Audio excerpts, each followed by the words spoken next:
So how would you describe the masculine and feminine energies? Okay, yeah, because this makes it easier for anybody to spot in their life to see how they're both working all the time. This is the point. Gender works 24 hours a day, 7 days a week. It's always working. It's like an arm that we don't pay any attention to. It's a wound, actually, in a way that's unhealed within us. And so we have this idea that we've heard a lot in the last century, which is to be yourself. You know, when people are going out to meet new people or they're going to see a new partner or something, they'll ask for their friends, oh, what shall I do? And we often hear, oh, just be yourself, be yourself, just be yourself. And it's like, well, you know, being myself is what most of us are still striving to learn. We're still trying to discover what our self is. And it's because this being thing is only half of the truth. We don't just be the self. I can sit here in this chair for the next 20 years just being myself, and you know, I could just have TV in front of me and just watch it for those 20 years, and I'm sure that form of beingness isn't what the universe intended for me. And the being is our feminine half. It's the feminine. So if we close our eyes and we enter into a centered space, or you know, we can tap into the perfection of the now.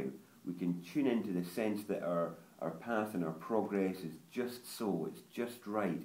And even though, you know, I may want certain things to be different, at this moment in time I can tap into a perfection, you know, a fact that everything is right, everything is in process.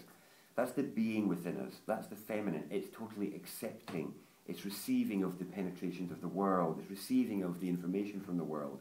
That is when we are just being. But that's just half the story. The other half is the masculine, and it's because we don't be ourselves, we become ourselves. And the masculine aspect is the coming. And the coming aspect within us all is working when, okay, here I am in the perfection of the now, but hey, it could be a little bit warmer around here. It'd be alright if there was a little bit more money in the bank. It would be alright if there was less bombs being dropped on people's heads in our names and things like that. That's the coming. That's the masculine that's saying, okay, in this perfection of the now,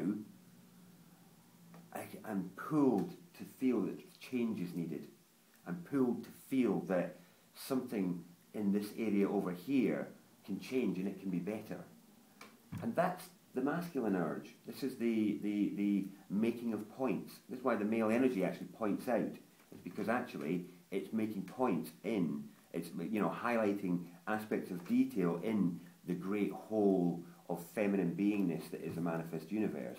So within our daily life all the time, this being energy is there, which is our fundamental. We fall back on being all the time. It's the yin, it's always there to fall back on. But the coming is when we start to make points. It's when we start to draw lines. It's when we start to act in the world as a result of our processing what we took in while we were being. Yeah? So for most people who have accomplished a level of being in the world, because they're not coming, because they're not making their points, they're not drawing the lines, it's all in here, or it's all internal, or it's all in like-minded circles of friends where it's really safe and easy to talk our truth and to talk about how we really feel. But, you know, that's not it, you know. It's when we, you know, that's the beginning of it, and that's us practicing and getting a bit of practice in, but that's not us truly expressing our coming, you know. And to understand that, I always say to people, or I like to say to people, do you feel like you express yourself in the world in the way that you want to in all the various situations you find yourselves in? Have you found, you know, that you are in the fullness of presence and power that you aspire to? And in all the groups I've ever been in, I've never encountered anybody that could honestly answer yes. And as I like to say to them then, it's like, well, do you realise that you're not even here yet? That means you're not even here. It means you haven't arrived. You've not come. You know, we're not actually making our mark in the world in the way that we want to. And that's the very bullied masculine energy that is within us all. So there's a lot of talk at these times of the reconnection with the divine feminine, and we've got to, you know, it's all about the resurgence of the mother and all the rest of it. But that is actually only a fraction of the story. The big wound that needs healed is the relationship with the divine male, because it's the masculine energy within us that has identified there's something wrong with our treatment of the female energy. It's the masculine energy within us that needs to express itself to correct that relationship with the divine feminine. And so there's this really funny juxtaposition or paradox of the fact that everybody's going on about the divine feminine, but it's actually the divine masculine that they've got to heal the relationship with to actually make that transition to sorting out the divine feminine.